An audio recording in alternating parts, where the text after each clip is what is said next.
ولقد خلقنا الإنسان ونعلم ما توسوس به نفسه ونحن أقرب إليه من حبل الوريد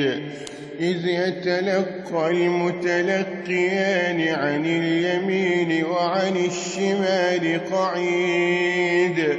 ما يلفظ من قول إلا لديه رقيب عتيد وجاءت سكرة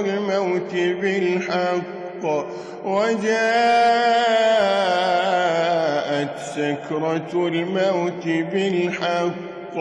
ذلك ما كنت منه تحيد ونفخ في الصور ذلك يوم الوعيد وجاءت كل نفس معها سائق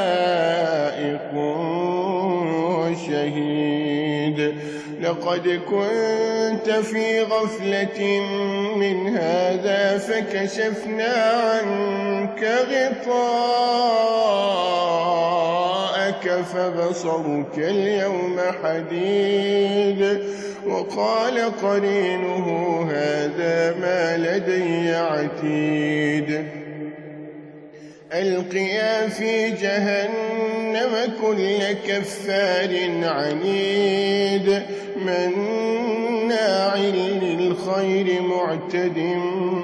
مريب الذي جعل مع الله إلها آخر فألقياه في العذاب الشديد قال قرينه ربنا ما أطغيته ولكن كان في ضلال بعيد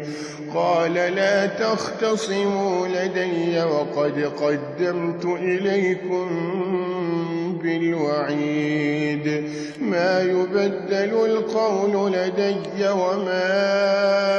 أنا بظلام للعبيد يوم نقول لجهنم هل امتلأت وتقول هل من